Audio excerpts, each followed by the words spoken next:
My name's Adele Onyango and welcome to another episode of Legally Clueless. No, seriously, I have no clue what I'm doing, but I'm pretty sure I'm not the only one. Hey you, welcome to episode 346 of Legally Clueless, and this is what's coming up. But then I had a problem with pads. Oh my God. I have sensitive skin and my skin and pads never agreed. And it was excruciating. And I would get this rash and I'm like, what is this? I remember once I was in a supermarket line and I'm carrying my tampon and I'm going to pay. And this woman stops me. At this point, I was 14 and in high school. And she stops me and she's like, what are those? And she called me loose. And now, unfortunately, I had a friend who got pregnant and she chose to have an abortion. That is part 2 of Brenda's story, which we're going to get into in just a bit. But first, thank you so much for being part of this community and this family. If you're an OG member, you know you are deeply appreciated. And if this is your first time, welcome to the family. Audio episodes of this particular show go out every single Monday. On Wednesdays, we have 2 things. We have the Midweek Tease Show, which is me just sharing things that could be of use as you seek freedom and seek your higher self. And you also get an incredible letter from me. All you have to do is sign up for our newsletter. A link is in the show notes.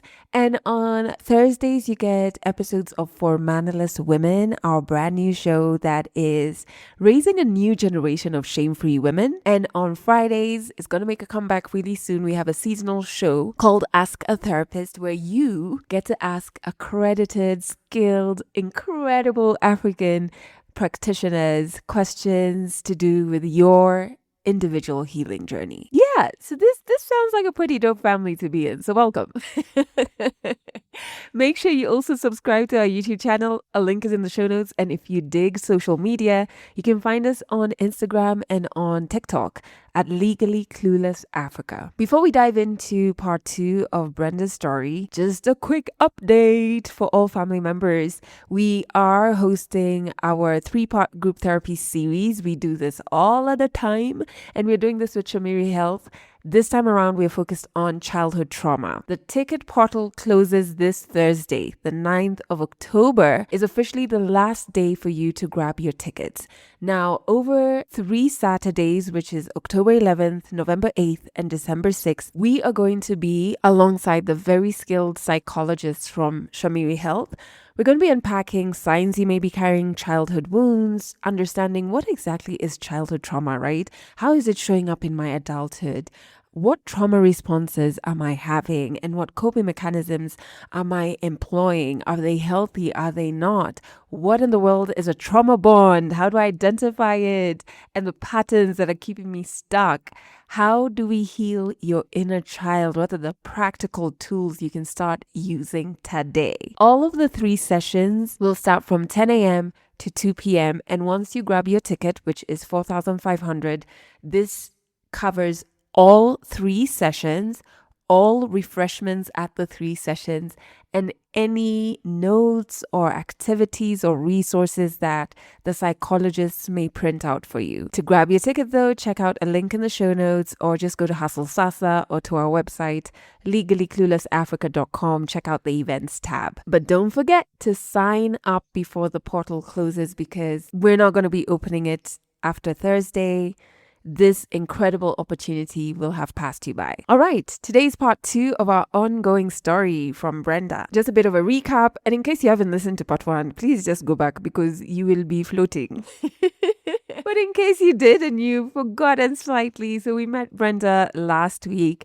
She grew up in Meru, surrounded by a huge close-knit community and family, and she, at a very young age, had begun questioning the prescribed womanhood that assumed that motherhood is every woman's destiny. Now, in part 2, we follow how that questioning meets real life when we're talking about painful periods, tampons, contraception, abortion, and trying to find a child-free community in Kenya.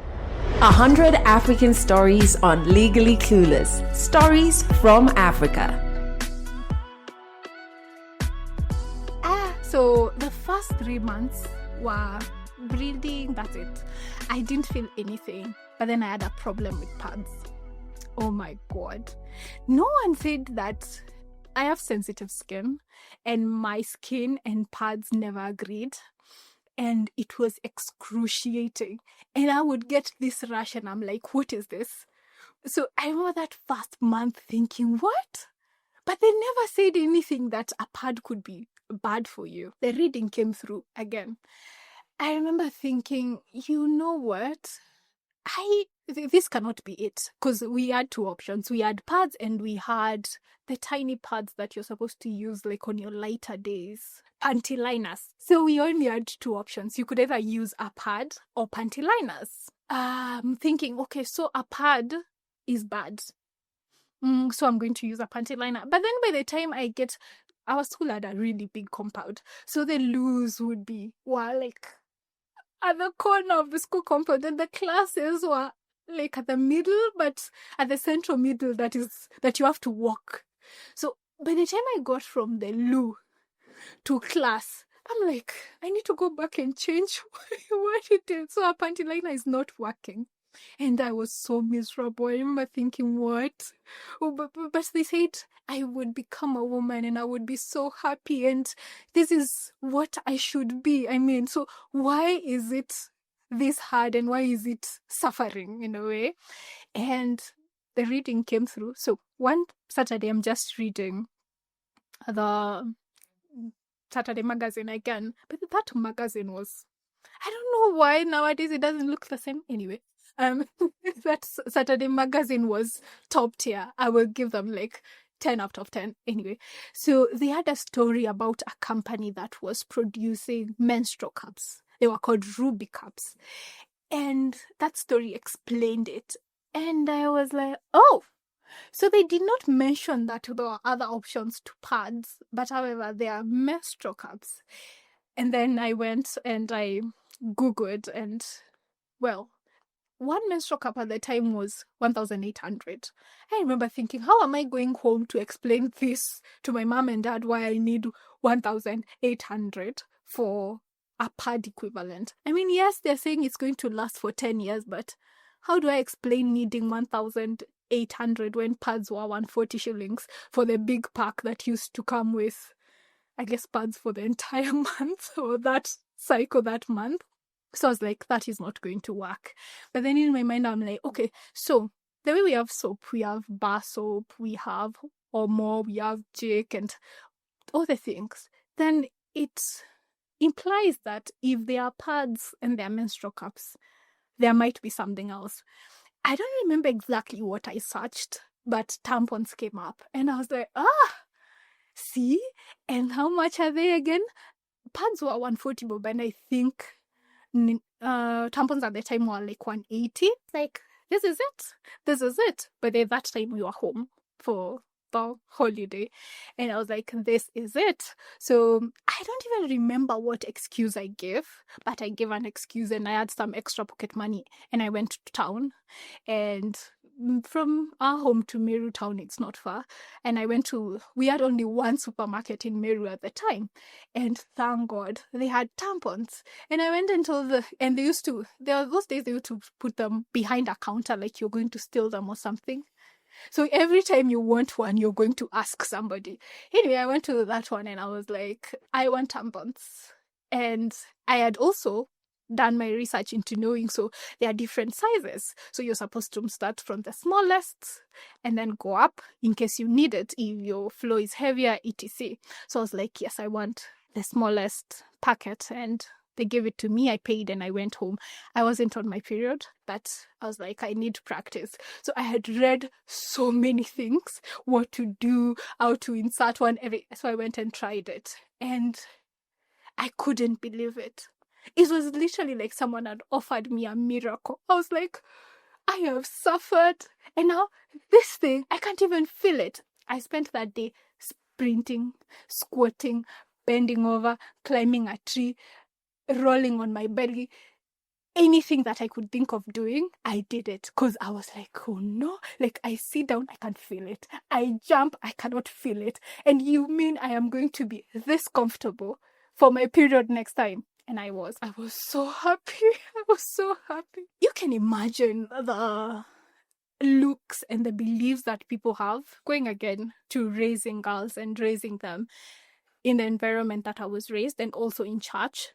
There is a very, I don't even want to call it an undercurrent, because it's not that, because it's spoken and explicitly spoken, that your value is in keeping your legs closed.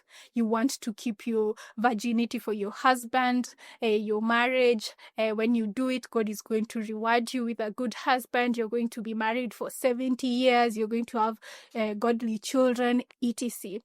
And even if it's as per you can't have sex or you shouldn't have sex, using tampons was almost taken to be that. Because I would remember once I was in a supermarket line and I'm carrying my tampon and I'm going to pay.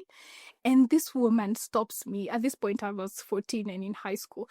And she stops me and she's like, "What are those?" Nyi ndo wale wasichana wabaya, as in you're the bad girls. And she called me loose, and I'm like, I have never even thought of, a man in that sense. I don't even think then attraction to boys and drawn to me, it hadn't. And this woman, I'm like, what? But why? I mean, it's tampons. It's that. And then also now in high school, one of my classmates told a teacher that I was using tampons because it was a thing. I was in a school of like 700 girls and I was the only one who was using tampons. And everyone knew because everyone made that girl who told the teacher we were sharing a cube. That's what we'd call it. It was like partitioned and there was 4 of us who would sleep in the same little dorm within the big dorm. So it was a cube. And she told the teacher, and the teacher had the same reaction as that woman in the supermarket. She first told the girl who told her that I was bad, she shouldn't do that, it was bad manners, as they would call it. And then later she asked me, I'm like, but I'm not doing anything wrong. Pads are excruciating, I cannot stand them, so why shouldn't I be comfortable? So yeah, I was the bad one for using tampons, and to date I don't get it, but I mean, they say that, I was too young to use them. I should have waited until I had given birth. I am preserving myself for my husband. I'm like, goodness. We started swimming now in school, and I guess we grew older and got to Form 2, Form 3. And I guess the girls were feeling a little rebellious or something. Everyone wanted to try them to a point where I would carry an extra pack just for passing it around in class or in my dorm so that people would go and try a tampon. That was fun. That was fun. And we would sit down and I would explain to everyone, this is how you insert it. When you're walking, or whatever you're doing, you're not supposed to feel it. That's how you know it's in the right place. So now I was having my period, so I knew I am not infertile, or I assumed, because at the time I didn't know that infertility is more complex than just not having a period or having a period, because there are women or enough women who have had a period when they should have had it and how they should have had it, and they are, for whatever reason, not able to have children without assistance. So I just, in my mind, I was like, okay, so now I have a period and then I'm going to have children. So how am I going to prevent it? So even if in high school or at that point I had decided, okay, I can have one, I was like, I need to have one when I'm ready. I need to have one when I'm sure. I cannot do this thing of waking up one day and I'm pregnant. Now, going back to reading, I swear people should let their children read as much as possible. And I'd read a storybook. It was called Mills and Boons, I think, or Mill and Boons books. They were little romance stories that we used to read in high school. We'd read like 3 in a day. We'd wake up for prep and not read a thing that we would be tested for in exam, but we would be passing around novels in class for whatever reason. So this woman was telling a friend that you cannot have careless sex and expect not to be pregnant in the book. And the way you make sure that you will not be pregnant is you use 2 methods of contraception at every turn. I was like, I think that was the first time that contraception was ever introduced to me. And because every other time people are like, if you don't want to get pregnant, don't have sex. They never said that you could have sex without getting pregnant. So I was like, that's interesting. Okay, so you're saying I could have sex, but also there's a way to have sex and not get pregnant. That's interesting. And to make it so, whatever that contraception is, I need to be using two methods at the same time. Got it. So I went now and did my own research, and I was like, okay, so in the book, that woman had said specifically that the friend needs to get on pills and make sure that the man uses a condom. So I was like, okay. So I went to research, and I'm like, so there are pills and there are other things that you could use that in that category, and they're condoms. Tick. That is understood. And then also, there was a biology class I remember where a teacher mentioned contraception. He like skimmed through it, but the book had information.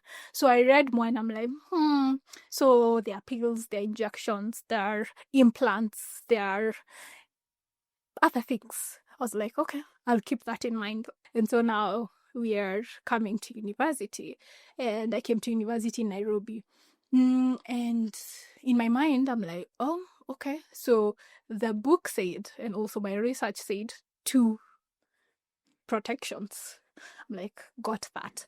But also, I don't remember at which point the conversation about abortion was introduced, but it was, and I feel like this might have been high school, because it was introduced in the way of some women are careless and they're evil and definitely sinful because they go have sex when they're not with their husband, and then they get pregnant as a consequence. They get a pregnancy out of it, and they don't want to keep that child, so they kill it. And in killing it, that is what is an abortion. So at the back of my mind, I still understood that I could do all these things, the 2 protections that I had read about, but as well, in case I didn't want it, I could be extra sinful and get an abortion. So that I understood. So I come to university, and yeah, people are having sex. And now, unfortunately, I had a friend who got pregnant, and she chose to have an abortion. And in my mind, you see the way people had talked about it before, like you're avoiding responsibility because you sinned, but then you want to sin extra so that you can have an abortion. In my mind, an abortion is, or was, you take a pill and then you are unpregnant, just like that. So this friend who decided to have an abortion, now, fortunately, she did have access to medical care during that time. So she was given the meds that she needed and instructions, and also care with a nurse who was there. But then I remember she was in so much pain. I remember thinking, I have never seen something like that. She was vomiting. She was bleeding to a point where a pad couldn't hold it. I remember thinking, what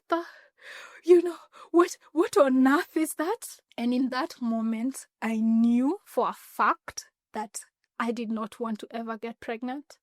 Ever, where I'd have to resort to that, because it was a very traumatizing way of experiencing an abortion, even when it was not mine. I remember thinking, they cannot be. When they told us about this, they made it sound like you just, like Panadol, you just swallow it, a few minutes, your headache is gone. I would have thought so. But then this is not that. So I remember thinking, no, you remember those 2 protections? No, I am going to work on that, because there is no way. Now, remember, I was planning in my mind from high school for having 1 baby because my mom wants a baby, and I should definitely do it because I am crazy for thinking that I shouldn't have children. So now another friend got pregnant. She chose to keep the baby, but then her family did not support her. She was in Nairobi. They were in her shags, and they were like, no, you will not bring that baby here. No one is going to support you in your carelessness. You're going to figure it out. And so figuring it out is us, the friends. So she had a baby on a Sunday. We were starting exams on a Tuesday. Now, fortunately for that friend, she had what people would call an easy pregnancy. With the exception of the belly growing, you wouldn't have known that she was pregnant. She didn't have morning sickness. She wasn't sick. And also then we didn't have the knowledge that someone needed to be in the care of a doctor or another health practitioner during a pregnancy. So she didn't take any vitamins or any supplements. She was just pregnant. And she didn't go home for that time because when she went home and told them, she wasn't showing yet. So they were like, no, you're not going to be involved in this. You're going to go back and look for that man. And the man in question, or the boy, because he was our age as well, wasn't really interested in becoming a father. So she came back to Nairobi and we were like, okay, we are going to figure it out, I think. And she was just pregnant like that for the entire 9 months or however long it was, because we never counted weeks. We didn't know we were supposed to. We didn't concentrate enough, I guess, to really find out. And also we were in denial, including her. We were like, well, this cannot be happening, but it is happening. So now what do? She gave birth in Bagathi, and she literally, because we were living in a different hostel, she was in a different one, we were in another one. She just called and she was like, oh, I had the baby and they're releasing me from the hospital today. It was like, when did you have the baby? She was like, today, like this morning. I'm like, and they're saying you're coming home this morning? I'm like, yes. To where? Because you really can't bring a baby to a university hostel. You can't. They won't let you. So we were like, oh, I guess we need to figure it out. And she rented out a room. There was a place behind Technical University of Kenya where there were mabati houses. Now they were demolished by railways, but back then they were there. And that's what she could afford. And so that's why she rented a room. And one of her aunties, I guess, knew what she would be going through. So she came to Nairobi to help. But then she made it clear that my friend was going to carry the burden. So what we used to do, we used to hold the baby. She goes and does the exam. She comes back. She holds the baby. I go and do my exam. I come back, or another friend come back until we were done. And that is the very first time I ever took care of a newborn. And that is the first time I remember it sinking in. This is what being a mother looks like. And I remember thinking, that baby I was talking about, by the way, I lied. No, I am not going to have one. I am not going to have one. No, thank you very much, because what? And I would say the baby was very easy. He did not cry. He did not sleep.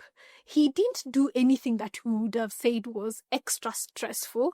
But I think the situation in itself was crazy. I remember holding him and thinking, there's no way. There is no way.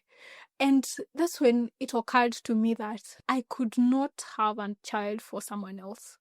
That there was no way. I either would want it for myself and want it really, really bad, or nothing. And that's the time I was like, I'm going to find a way to explain it to my mother, but I am not going to have a child. I am not. Anyway, we survived. He is grown now. So we survived. I remember after that, we went home, and that was the first time I went and tried to have a conversation with my mom about not having children. And I was like, and I don't even remember how I started, but I was like, I don't think I'm going to have children. And she had the reaction you can imagine. She was like, do not say that. How can you say that? You don't know what you're talking about. And I'm like, but I know. I am telling you, I do not want to have children. And she didn't take me seriously. She got mad as well. So I was like, I guess I'm going to back off because I don't want to fight. Also, she told me that I was going to change my mind. And she insisted that I was going to change my mind. And going back to that, when I was a teenager, I told I think a teacher in high school, actually, who had said that the period pain I was having was a blessing because I know I'm going to have children. I'd gone to her and I'm like, I'm not feeling well. My back is aching and I really have bad cramps. And, I was complaining. And she's like, no, you're not supposed to complain or cry too much. It's a blessing for you having this pain. That you're going to have children. And I was like, no, I'm not. What are you talking? Like, I am not. And she was like, you're going to change your mind. And that's the first time I asked someone, and I'm like, so when do you think I'm going to change my mind? And she said, like, by the time you're 25, you will have changed your mind. I was like, by the time I was 25, okay, 25 it is. So all this time I'm carrying that at the back of my head. And now in campus, I'm thinking, so I'm supposed to change my mind by the time I'm 25. Like, okay, that works. I'm going to wait until I'm 25 to make a decision about this, because clearly I'm going to change my mind.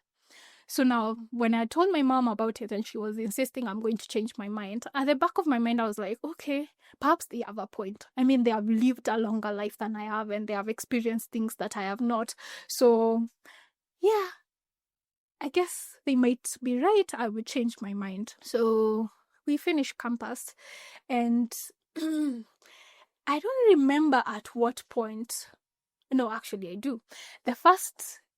It wasn't an internship. We used to do an attachment where a semester out of your, it was fourth year, you would go outside and work in an industry or whatever course that you were doing, whatever employer was in line with that, you would go work there.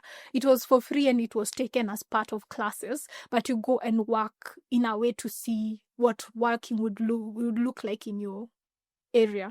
So I went for that, and that's the first time someone talked about medical insurance, and specifically it was NHIF. They gave us a pamphlet for NHIF. This is the cover you would get, and we needed to go and pay so that we had insurance cover for the duration of that attachment. And so I went and they gave me the pamphlet, and I'm like, oh, okay. So they cover whatever they were covering, inpatient, outpatient, you choose your hospital, la la la. And somewhere there was something about contraceptives. I remember NHIF did not cover contraceptives. It said specifically that they don't cover that.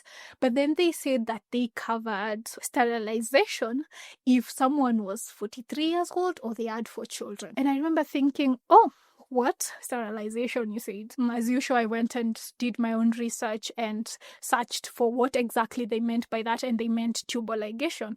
So I was like, oh, so the thing about taking out my uterus and giving it to another woman. Okay, so now there is another procedure that would act as contraception, but it's a surgery, and they're going to cut my tubes. At that point, I thought they're just going to cut them. So I'm like, okay, perhaps I should aim for that. So I did research how much money it would cost out of pocket. And I remember somewhere I said 143,000. And I'm thinking, well, now am I going to get 143,000? But I'm going to get it somehow. But then I also knew at the back of my mind, I'm not going to do it before I'm 25, because supposedly I am going to change my mind. And so we went to our attachments, came back, finished up our schooling, and I got an internship. This internship was paying 23,000. And I'm thinking, so 23,000 becoming 143. And I also have living expenses and a few things to do, and there, I'm never going to afford this. I checked other insurances and they were not really covering it. Most of them were like, this is unnecessary, this is elective, therefore it's not important. So I was like, okay. So I'm somehow not going to afford it, but oh well. I didn't think much about that. So I went to that internship, and that was the first time that I met another person who didn't want to have children. And this time around, they were not young like me. He was a grown man. He was in his 40s. Conversation about children, I have found, the places I've worked so far, they always come up. And I was new in that place. It was literally my first week. And I had my desk and he was seated opposite of me. And it was in the morning, people were having breakfast and banter and, catching up. And children came up. Someone else was making fun of him, telling another person, ama useme kama nani, that you don't want children. Like, you want to talk like so-and-so, that you don't want children. He spoke up and he was like, I don't think they're important for life. I don't think that's the only way to live a life. And I remember turning and looking at him. And the way I looked at him, the rest of the people thought that I was also disagreeing, that I was looking at him like that in shock over him saying that. And they are like, even the new girl is disagreeing with you. I was like, no, I am not disagreeing with him. I'm like, yeah, they are not important for life. And he was like, you know what you're talking about? I was like, later I went to him and I'm like, are you serious or were you just joking with them? Are you serious you don't want children? He was like, yes, I do not want children. I have been friends with him now for 5 years. I couldn't believe it. I was like, so there is someone else who's as crazy as me, but looks very normal. Also, he was my editor and he was well respected and senior and he knew what he was talking about and competent. And so for someone like that to say it and to mean it, and at the age he was, his age mates had children that they were almost forgetting about. And he hadn't. Really? I literally wanted to hug him. Because I'm like, oh, I have looked for someone like you my entire life and you are here. And he's the one who introduced me to a community of other people.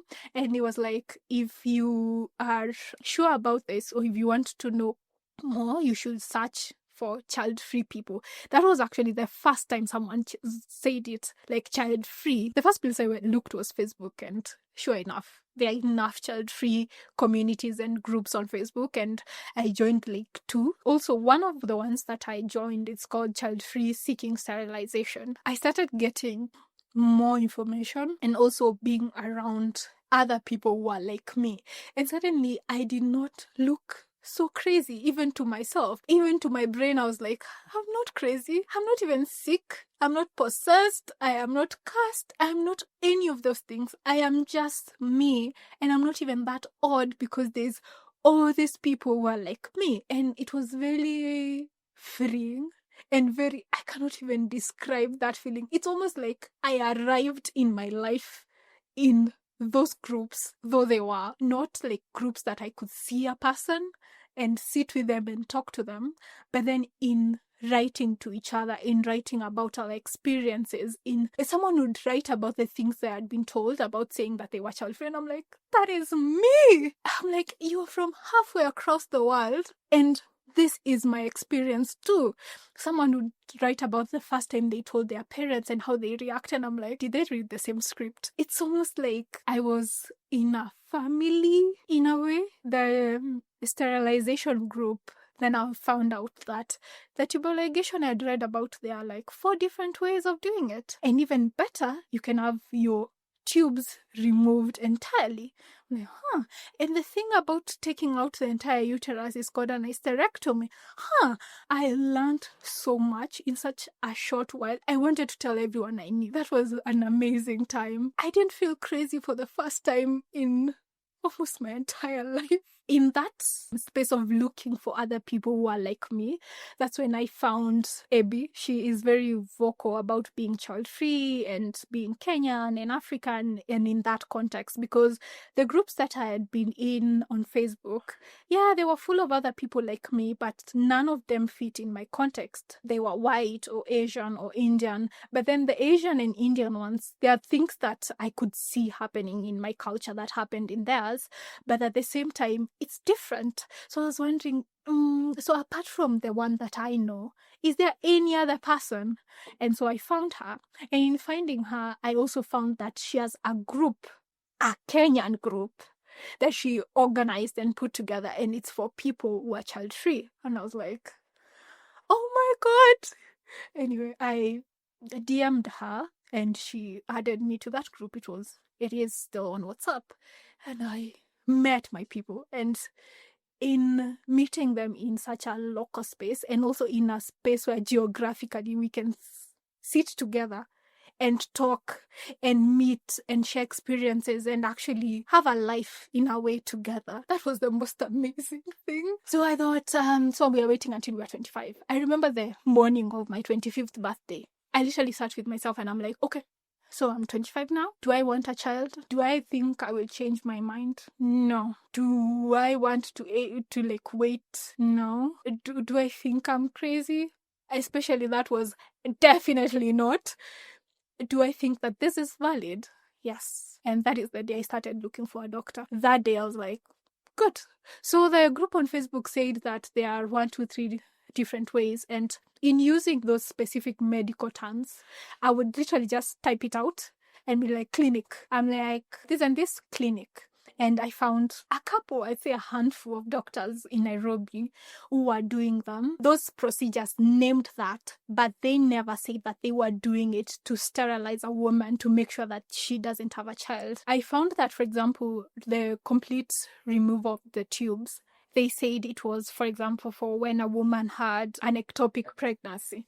Yes. So then they could try for a way to save that tube or remove it entirely, preserving the other one. But they were doing it. I'm like, so they are doing that procedure. They had saying it's for a different purpose, but they're still doing it. I emailed one of the doctors and, I wrote, it's a hymn to him. And I'm like, da da da da da. And I'd like to have this done. And can I get an appointment? So I think his assistant or his front desk, somebody is the one who emailed me back. And no, they were not nice. No, they were not. They behaved like I had almost like insulted that doctor to even imply that he might participate in something like that. And I remember reading that email and being like, oh man, that's such a bummer.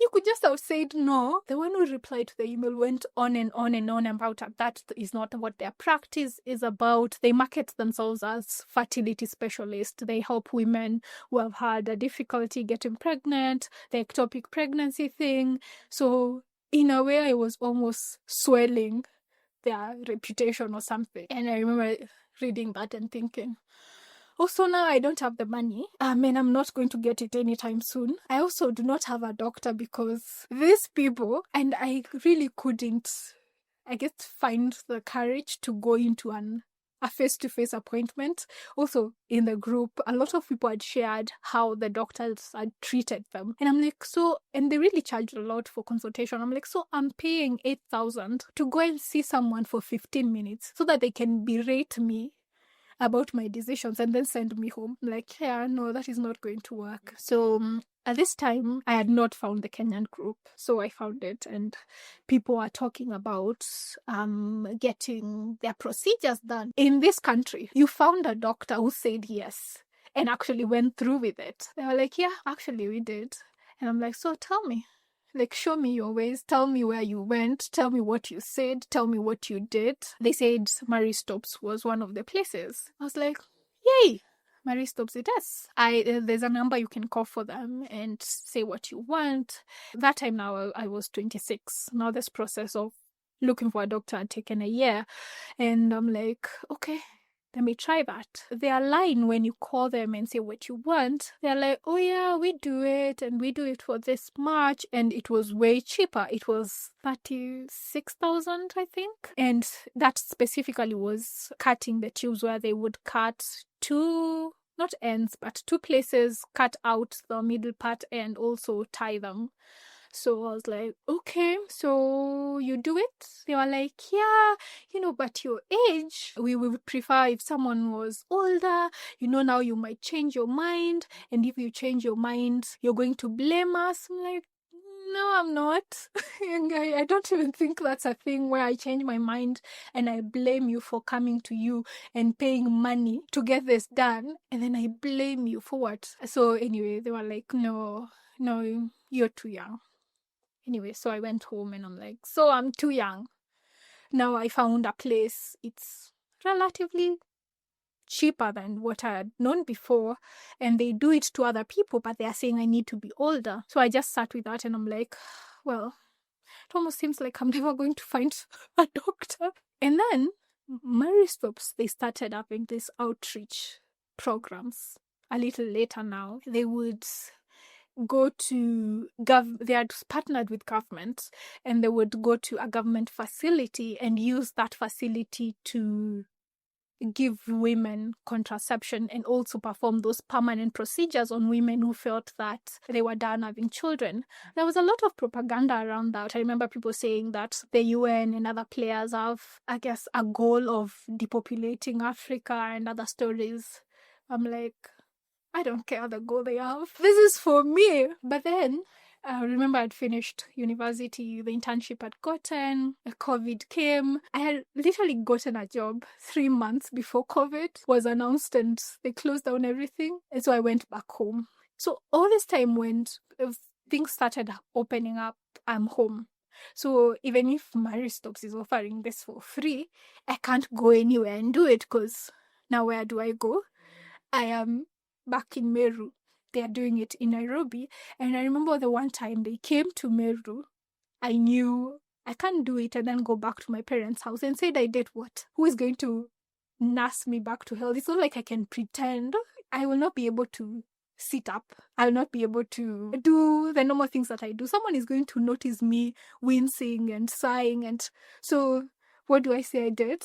So I didn't go to that one, but I was like, but if I go back to Nairobi or when I go back to Nairobi and they do this thing, I am going to be the first one in line. Good thing is, came back to Nairobi and got another job. And they announced that they were having those programs and they were in government facilities in Nairobi. And I was like, I don't care what I need to do to get leave from work, but I am going to get leave. Catch more African stories in the next episode of Legally Clueless. Oof, what an incredible story. I just feel like it's so riveting. The final part 3, is going to be out in next week's episode. So make sure you subscribe wherever it is you're streaming this pod on so that you do not miss out on it. But there are quite a few things I'm holding on to from part 2. Number 1 is like body literacy is power. So when we are informed about our bodies, we can choose comfort, we can choose safety and dignity over pain and shame.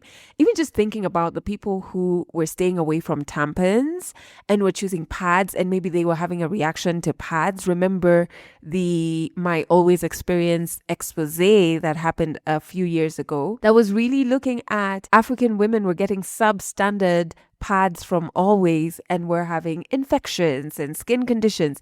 Can you imagine, on top of that, not fully having the understanding of what tampons are, but from the sources you trust, they're telling you tampons are for loose women.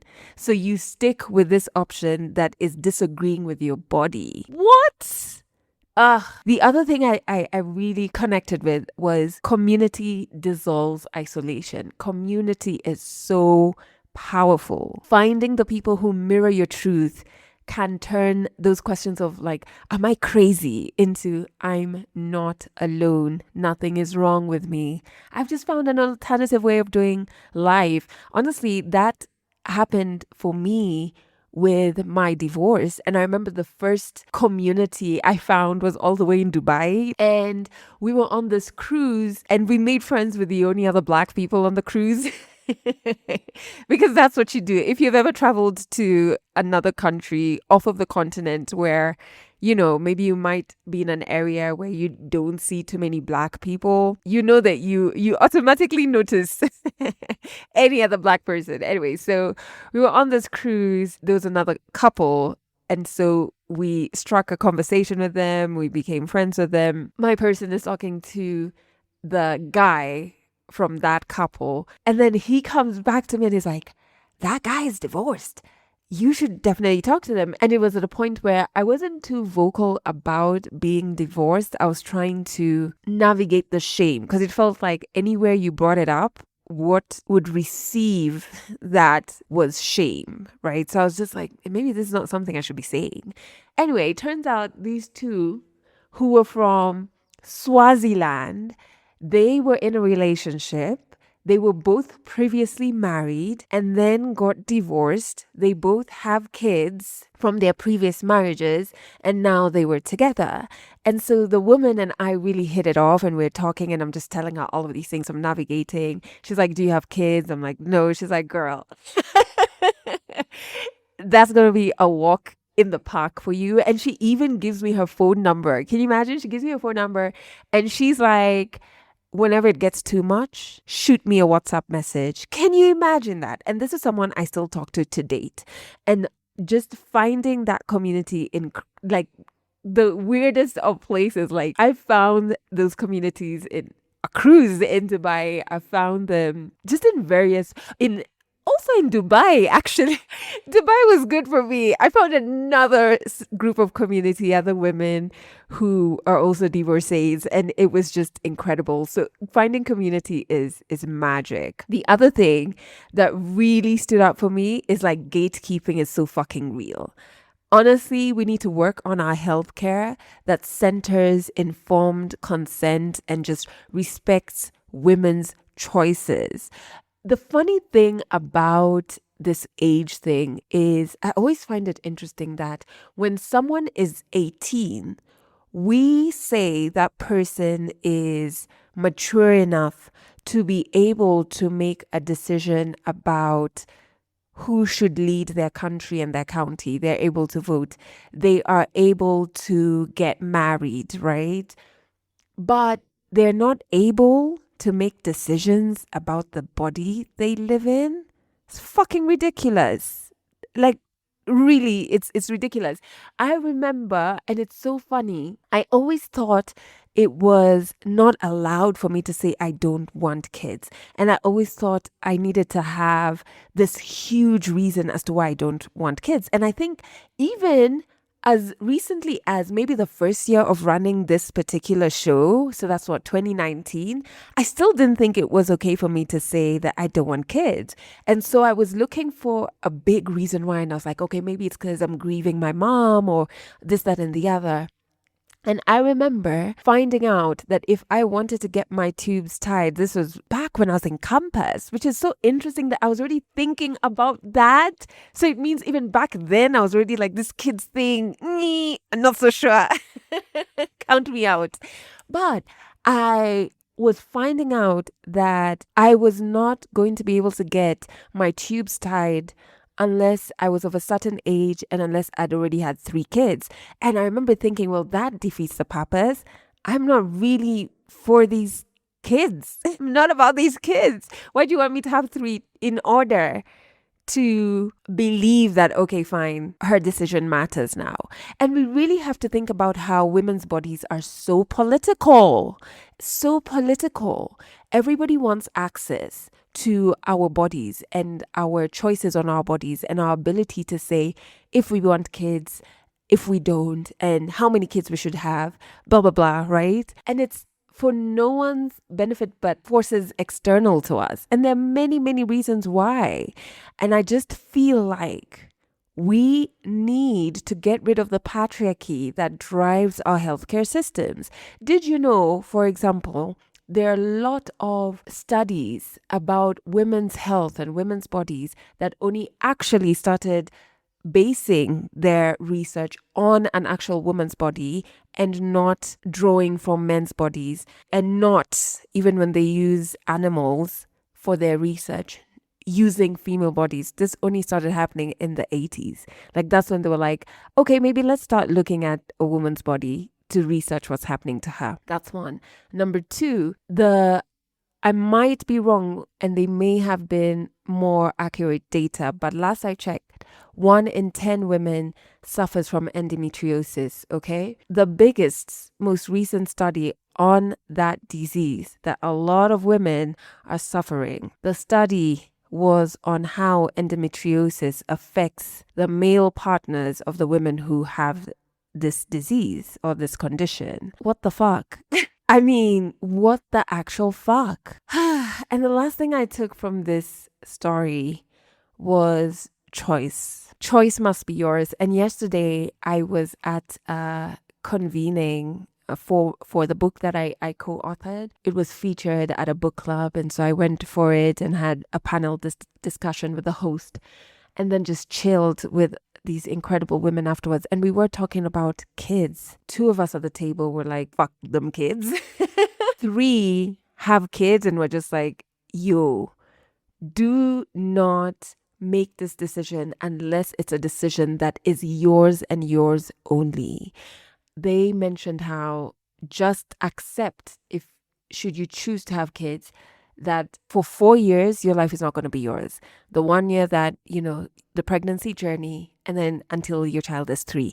And even after that, you're starting to get to know yourself afresh because this is a new version of you, etc., etc. And this is not to scare people of having kids, but to have honest conversations that can inform your choice. A life decision as big as children cannot be carried for anybody else's timeline. It can't be a tradition.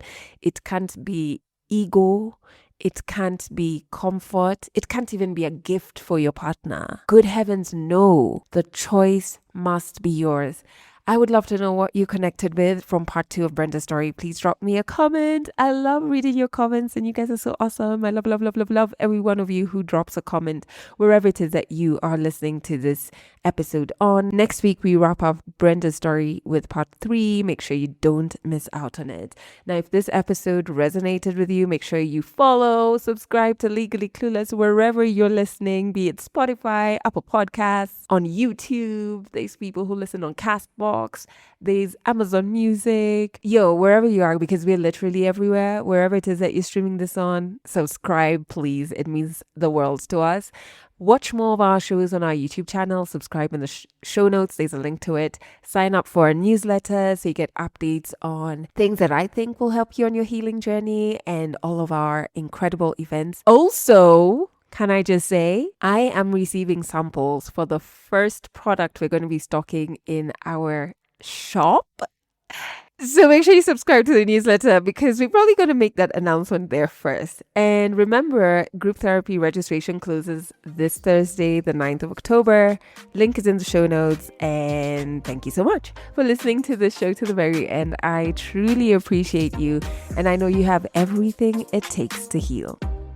That's it for this episode of Legally Clueless. You can share this podcast with your friends. You can keep it for yourself. I'm not judging. Just make sure you're here next week for the next episode.